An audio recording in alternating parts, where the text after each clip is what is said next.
Hi hello friends, welcome to my anime channel star me. Today நீங்க என்ன பார்க்க போறீங்கன்னா சோலன் 2ல சீசன் 1ல எபிசோட் 1 2 6 தான். ஸோ நீங்க நம்ம சேனலுக்கு புதுசா வந்து இப்பதான் இந்த எபிசோட் பாக்குறீங்கன்னா இதுக்கு முன்னாடியே நிறைய எபிசோட் போட்டிருக்கேன். செக் பண்ணிட்டு வந்து பாருங்க, அப்புறம் தான் உங்களுக்கு இந்த கதை புரியும். அப்புறமா சேனலை சப்ஸ்கிரைப் பண்ணாம இருக்கீங்கன்னா மறக்காம சப்ஸ்கிரைப் பண்ணி பெல் ஐக்கான ஆல்ல போட்டுக்கோங்க. அப்படின்னா தான் நான் போடுற வீடியோ உங்களுக்கு ஒண்ணு வந்து சேரும். ஃபைனலி இந்த வீடியோ பார்த்துட்டு இருக்க எல்லாருமே லைக் பண்ணிட்டீங்க நம்பிக்கையோட போன எபிசோட் பார்க்கலாம் வாங்க. அந்த ஏங்கிற லேடியை எதிர்த்து நம்ம டேட்டியான அந்த இடத்துக்கு வந்திருக்கோம். ஆனா அதுக்கு முன்னாடி ஹீரோவை டெம்பரவரியா 96 லெவலுக்கு புஷ் பண்ணிருக்கோம். ஸோ இதனால ஹீரோட மெரிடியன்ஸ்லாம் ரொம்ப டேமேஜ் ஆகி ஹீரோ சாகர நிலைமைக்கு போயிருவான். இருந்தாலும் ஹீரோவை ஹீல் பண்ணி பொழைக்க வச்சிட ஹீரோயினும் இதுக்கப்புறம் இந்த மாதிரி பிரச்சனை மாட்டிக்காதுன்னு ஹீரோக்கு அட்வைஸ் பண்ணிருப்பா. ஆனா ஹீரோ கொஞ்ச நேரத்திலேயே அவனோட புது கல்டிவேஷன் டெக்னிக்கை கிரியேட் பண்ணிட்டு இருப்பான். அதுவும் டேட்டியான காப்பி அடிச்சு. சோ இந்த எபிசோட் ஸ்டார்டிங்ல நம்ம ஹீரோ தான் காட்டுவாங்க. இப்ப நான் கிரியேட் பண்ணிட்டு இருக்க சோல் எனர்ஜியோட ஸ்பிரிட் எனர்ஜியும் கலக்கணும் அப்படின்னு ஹீரோ அவனோட இன்னர் ஸ்பிரிட் பவர் கொடுக்க இந்த இடத்தையே அது டேமேஜ் பண்ற மாதிரி இருக்கும். சோ ஹீரோக்கு புரிஞ்சிடும் டேட்டியனோட பாடி அவ்வளவு ஸ்ட்ராங்குங்கிறனால தான் அவனால இதை அப்சர்வ் பண்ண முடியுது. இப்ப இருக்கிற ஹீரோவோட நிலைமைக்கு இதை டேரக்டா அப்சர்வ் பண்ணா அவ்வளவுதான் புரிஞ்சுட்டு ஹீரோ வேற ஒரு இடத்துக்கு போக நினைப்பான். சோ அதுக்கேற்ற மாதிரி ஒரு இடத்துக்கு ஹீரோ வந்துட்டு அந்த சூறாவளி மாதிரி இருக்கிறத ரிலீஸ் பண்ணிட இது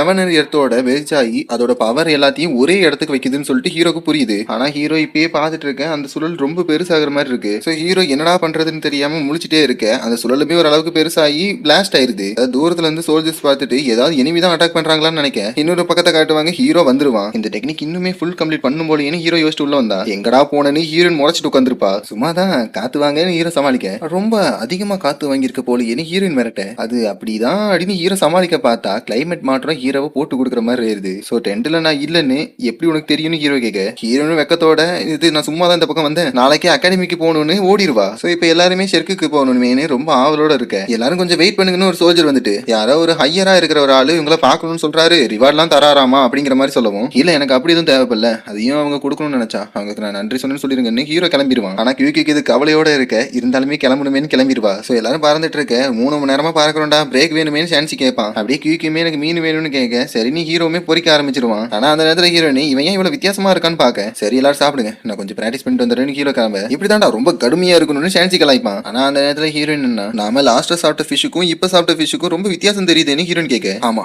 இன்னும் டேஸ்டா இருக்குன்னு கியூக்கு சொல்லுவா. எனக்கு தெரியல உன்னோட மனசா கூட இது இருக்கலாமேன்னு நானா சொல்லுவா. சோ எல்லாரும் பறக்க ஆரம்பிச்சிட ஷான்சியே ஹீரோ டேங்க் லைனுக்கு ஃபர்ஸ்ட் போக சொல்லுவான். அப்படியே அவன் சீப்பிரவெளினுக்கு போறேன்னு ஹீரோ ஹீரோயின் தனியா போக எல்லாரும் பிரிஞ்சிருவாங்க. அப்படியே ஹீரோ கீழே இறங்கி வீட்டுக்கு வந்தது ரொம்ப நல்லா இருக்கு இப்ப நான் கிளம்புறேன்னு ஹீரோயின் சொல்லவும் ஹீரோயினுமே இவன் கொஞ்ச நேரம் கூட சும்மா இருக்க மாட்டான் போலின்னு சொல்லிட்டு அங்கிருந்து கிளம்பிடுவா. சோ ஹீரோயினா இந்த ட்ரீ முன்னாடி வந்துட்டு உங்களோட லவ்வரான யூஷியை பார்த்தேன் இனிமே அவங்க உங்களை ஞாபகம் வச்சிருக்காங்கன்னு சொல்லவும் மாஸ்டர் மூ இப்போதைக்கு ரொம்ப வீக்கா இருக்காரு, உனக்கு பதில் சொல்ற அளவுக்கு கூட அவட்ட எனர்ஜி இருக்கான்னு தான் நினைக்கிறேன் அப்படின்னு ஸ்வான் ஹீரோ உள்ள கூட்டு வந்துட்டு சன்மூன் என் பேர் இப்படிப்பட்ட சீக்கிரம் வச்சிருப்பான்னு நானும் எதிர்பார்க்கல. ஏன்னா லெவல் 99ல இருக்கிற 2 பேர் அந்த கண்ட்ரில இருந்தா இது ரொம்ப ஆபத்தான ஒரு விஷயமா மாறும்னு ஸ்வான் கவலைப்படவும் என்ன உங்களால கூட தடுக்க முடியாதான்னு ஹீரோ ஷாக் ஆவான். ஆமாடா பிசிக்கல் செட்லிங் இப்ப அவங்க ரொம்பவே பாதிக்கப்பட்டிருக்காங்க, முக்கியமா அவங்களோட இளைய தலைமுறைகளை அவங்க இழந்திருக்காங்க. ஸோ இந்த நேரத்தில் நான் அவங்க கூட சேர்ந்து பேட்டில் பண்ணாலும் ஒரு பிரோஜனமும் இருக்காது, முக்கியமா அவங்க இழந்ததை நினைச்சு அவங்க கண்ட்ரியே ரொம்ப ஃபீல் தான் பண்ணிட்டு இருக்காங்கன்னு ஷான் சொல்லவும் அப்படின்னா வேற ஐடியா கிரியேட் பண்ணுவோம் 3 கண்ட்ரி ஒன்று சேருவோம் அவங்களை எதிர்த்து ஒன்னா போராடலாம் அப்படின்னு ஹீரோ சொல்லவும் இதைத்தான் நாங்கள் ஆல்ரெடி பண்றோம். என்னதான் மற்ற கிளான்ஸ்ல இருந்து எல்லாருமே ஓகே சொன்னாலும் அவங்க கிட்ட இருக்கிற சோல் கட்டிங் டூலை பார்த்து பயப்பட தான் செய்யறாங்கன்னு ஷான் சொல்லவும் சரி அது விடுங்க இன்னொரு பிளான் எங்கிட்ட இருக்கு. நான் ஏங்கிற அந்த லேடி எதிர்த்து போராடும் போது டேட்டியான் டெம்பரவரியா என்னோட பாடி அப்டேட் பண்ணிச்சு. ஸோ அவங்களோடது நம்மளை கம்பேர் பண்ணும்போது ரொம்பவே டிஃப்ரெண்டா இருக்கு, முக்கியமா எனக்கு ஒரு ஸ்பேஸ்ல இருந்த மாதிரி தெரிஞ்சு அப்படின்னு ஹீரோ ஸ்வான் கிட்ட சொல்லலாம். ஆமா அகாடமியோட வெளி இடத்துல நிறைய நாலேஜ் தான் கிடைக்கும்னு ஸ்வான் சொல்லவும் அப்படின்னா நான் பார்த்ததுக்கும் எஸ்டின் டூல் லெவலுக்கும் ஏதோ லிங்க் இருக்குன்னு தான் அர்த்தம். ஏன்னா டேட்டியான் கூட அந்த லேடி சோல் கைடிங் டூல் யூஸ் பண்ணாதான் என்ன தோக்கடிக்க முடியுங்கிற மாதிரி சொன்னாருன்னு ஹீரோ சொல்லவும் ஆமா நீ சொல்றதுல ஒரு பாயிண்ட் இருக்குல்ல, சோ நீ சொல்றது காத்து மாதிரி இருக்கிற ஆறாவை லிக்விடா மாத்தணுமா, அப்படி மாத்தினா அது பவர்ஃபுல்லா தான் இருக்கும்னு நானும் நினைக்கிறேன்னு ஸ்வான் சொல்லவும் ஏன் அப்படி சொல்றீங்கன்னு ஹீரோ கேட்பான். இங்க இருக்கிற எல்லாருமே ஒரே கல்டிவேஷன் யூஸ் பண்றதுனால தான் அவங்களோட பவர் இன்க்ரீஸ் ஆகுறது ரொம்பவே ஸ்லோவா இருக்கு. சோ நீ சொல்றபடி என்னோட டேட்டியான்ல நான் சோல் பவர் அப்சர்வ் பண்ணனா வழக்கத்தை மாறா என்னால அதிகமா தான் அப்சர்வ் பண்ண முடியும்னு எனக்கு தோணுதுன்னு ஸ்வான் சொல்லவும் அப்போ டேட்டியானுக்குள்ளயுமே இதே மாதிரி தான் அவளோட டேட்டியான் சுத்திக்கிட்டே இருக்கான்னு ஹீரோ கேட்பான். ஆமா என்னதான் நீ அதை பார்த்திருந்தாலும் அவரோடது ரொம்பவே வித்தியாசமா இருக்கும்னு ஸ்வான் சொல்லவும்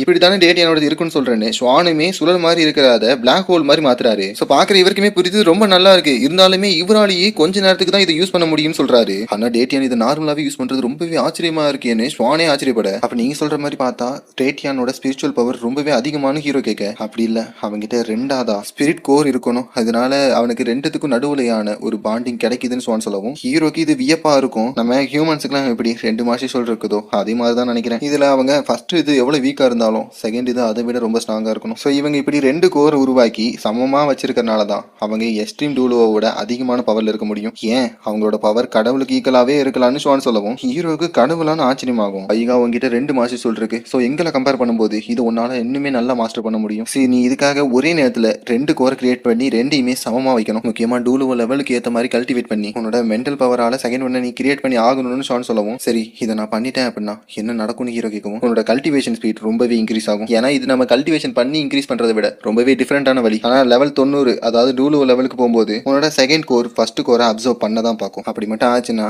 உனக்கு உள்ளேயே ஒரு பிளாக் ஹோல் கிரியேட் பண்ண மாதிரி ஆயிரும். ஸோ இப்படிப்பட்ட விஷயத்துல இருந்து தான் கல்டிவேட்டர் ரொம்பவே தப்பிக்கணும்னு ரொம்ப கேர்ஃபுல்லா இருக்காங்கன்னு ஸ்வான் சொல்லவும் இருந்தாலும் பரவாயில்ல நான் செய்யறேன்னு ஹீரோ சொல்லுவான். ஸோ ஸ்வானுமே தடுக்கல உன்னால முடியும்னு சொல்லி என்கரேஜ் தான் பண்றாரு. ஸோ அப்படியே ஹீரோவுமே கல்டிவேட் பண்ண உட்காந்துற நீ கண்டினியூஸா பண்ணு உன்னால எவ்வளவு போக முடியுமோ போடான்னு ஸ்வான் சொல்லுவாரு. சரி கம்ப்ரெஸ் பண்ணி அதை ரீகம்ப்ரெஸ் பண்ணணும். அப்படியே ஸ்பின் பண்ண வச்சுட்டு அதை சாலிடா ஒரு சோல் பவரா மாத்தணும் அப்படின்னு ஹீரோ அந்த கல்டிவேஷன் மெத்தட சொல்லிக்கிட்டே இங்க கலெக்ட் ஆகிற எனர்ஜி ஹீரோவோட பாதி பவரை விட அதிகமா இருக்குன்னு ஆச்சரியப்படுவான். அடி இன்னொரு விஷயமும் இருக்கு. இதை ஹீரோ கிரியேட் பண்ணும்போது மட்டும் ஹீரோவோட சோல் பவர் கம்மியாகிற மாதிரி ஃபீல் ஆகுது. அதுவும் ரொம்ப வேகமா கம்மியாகுது. ஸோ இப்படி ஹீரோ உள்ள ட்ரெயின் ஆயிட்டு இருக்க வெளியே இங்க என்ன இந்த அளவுக்கு எனர்ஜி வருதுன்னா யாரோ சூப்பர் டூல் லெவலுக்கு போறாங்கன்னு நினைக்கிறேன்னு பிரின்சிபல் பார்த்துட்டு அது எல்ரு ஸ்வானோட இதுல இருந்தா வருதா அப்படிங்கிற மாதிரி நினைப்பாரு. அப்படியே எல்லாருமே சரி ஸ்வான் இடையில இருந்து தானே வருது அவ்வளவு பெருசாலாம் ஆயிராது என்ன நடக்குதுன்னு இங்க இருந்தே பார்க்கலான்னு இவங்க அப்படி யாரு தான் அங்க பேட்டில் பண்ணிட்டு இருக்காங்க மாதிரி நினைப்பாங்க. அதே மாதிரி ஸ்டூடெண்ட்ஸுமே ஆச்சரியமா வர ஹீரோயின் என்னன்னா இது ஹீரோ தாங்கிற மாதிரி பாப்பா. அப்படியே ஹீரோயின்னா இது இப்ப என்னோட 80% கிட்ட அப்சர்வ் பண்ணிருச்சான்னு பார்க்கவும் ஆயுகா கவனமாறு இந்த மாதிரி நேரத்துல நீங்க விழுந்துட்டேன் அப்படின்னா உனக்கு பெரிய பிரச்சனையாயிரும் பொலஸ்டனா 89 லெவல்ல பொழைப்படான்னு ஸ்வான் கத்திட்டு இந்த சான்ஸை கரெக்டா யூஸ் பண்ணிக்கோ அப்படின்னு சொல்லவும் ஹீரோமே சரின்னு எதிர்த்து போராடுவான். ஆயுகா நீ நல்லா பாத்துக்கோ இந்த சூழலை அது போற போக்குல விட்டு அதுக்கேத்த மாதிரி நீ ஒன்ன மாத்தணும் அப்படின்னு ஸ்வானுமே ஹெல்ப்புக்கே நிறைய சொல்லவும் ஹீரோமே சரின்னு சொல்லிட்டு யோசிச்சு பாக்குறான். ஆனா இந்த நேரத்துல ஸ்கை ட்ரீம் ஹெல்ப் பண்ணுமேன்னு சொல்லிட்டு அதோட பவரை காட்டவும் ஸ்வானுக்கே அது என்னடா இது அப்படிங்கிற மாதிரி இருக்கும். விரா உனக்கு நான் ஹெல்ப் பண்றேன்னு ஸ்கை ட்ரீம் சொல்ல அட முட்டா பையில அந்த இடத்துல நீ போய் நின்னா நீயுமே சாக வாய்ப்பு இருக்குடான்னு ஸ்னோகர் கத்துவா. பரவாயில்ல இதெல்லாம் தெரிஞ்சுதான் இவன் கூட இருக்கணும்னு நான் சொன்னேன்னு ஸ்கை ட்ரீம் சொல்லவும் ஐயோ இந்த நேரத்துல என்னால அவனுக்கு எந்த ஒரு ஹெல்ப்பும் பண்ண முடியலையேன்னு ஸ்வான் கடுப்பாயிட்டு இருப்பாரு. ஸோ ஹீரோமே புரிஞ்சுக்கிறான் இந்த இடத்துல அவன் பின்வாங்க கூடாதுன்னு அதை எதிர்த்து போராட பிளான் பண்ணிட்டான். அப்படியே ஹீரோ அதை கிரியேட் பண்ண மாதிரியும் இருக்கு. ஸோ ஹீரோக்கு இப்பதான் தெரியுது இந்த மாதிரியான ஒரு பிளாக் ஹோல் ஹீரோவுக்கு பவரை வெளியிருந்து அசால்ட்டாவே அப்சர்வ் பண்ணி தருதுன்னு. இது மட்டும் இல்லாம ஹீரோவோட இன்னர் கோர் இப்ப வித்தியாசமான ஒரு ஃபார்ம்ல இருக்கும். ஸோ ஹீரோ ஆச்சரியப்படத்தோட இந்த எபிசோட் முடியுது. ஸோ இந்த ஒரு எபிசோட பொறுத்த வரைக்கும் நோன்னு பேசிட்டு இருப்பானுங்க. ஆனா சிம்பிளா நான் சொல்லிடுறேன் லெவல் 90 போனோம் அப்படின்னா அவங்களுக்கான புது கல்டிவேஷன் மெத்தடை கிரியேட் பண்ண வேண்டியிருக்கும். ஸோ அதை யாருமே சொல்லி தர மாட்டாங்க. அதை அவங்களாவே கத்துக்கிட்டு அதுக்கப்புறம் தான் லெவல் 90க்கு மேல போக வேண்டியதா இருக்கும். ஸோ ஹீரோ டேடியானோட பாடியில அதை பார்த்ததுக்கு அப்புறம் அது டூப்ளிகேட் பண்ணணுமே தான் நினைச்சிட்டு எல்லாத்தையும் பண்ணிட்டு இருக்கான். ஸோ இந்த விஷயத்துல ஸ்வான் கிட்ட தான் ஹீரோ ஹெல்ப் கேட்க முடியும். அவர் தான் லெவல் 90க்கு மேல இருக்காருல. ஸோ ஹீரோ சொன்னது அவருக்கு சிமிலரா ஃபீல் ஆனனால தான் ஹீரோக்கு சொல்லி தரவும் முடிஞ்சிருக்கு. ஹீரோ அதை ஈஸியாவும் கத்துக்க முடியுது. ஸோ இந்த எபிசோட பொறுத்த வரைக்கும் புரிதல் இருந்துச்சுன்னா அவங்களால லெவல் இன்க்ரீஸ் பண்ண முடியும் அப்படிங்கிற மாதிரி ஒரு கான்செப்ட். ஆனா ஹீரோ லெவல் 90க்கு ஃபோர்ஸ் பண்ணி போறனால ஏதோ ஒரு பேக் ஃபயர் இருக்கிற மாதிரி பேசுவாங்க. அது எனக்கு அதனால தெரியல. ஆனா எப்படியே ஹீரோ ஒரு இன்னர் கோர் கிரியேட் பண்ணிட்டான். அது ஹீரோக்கு வெளியே இருந்து பவரை கல்டிவேட் பண்ணாமலே அப்சர்வ் பண்ணி தருது. ஸோ என்ன நடக்க போகுதுங்கிறத என் கூட சேர்ந்து நீங்களும் பாருங்க. நான் உங்களை நெக்ஸ்ட் எபிசோட பாக்குறேன்.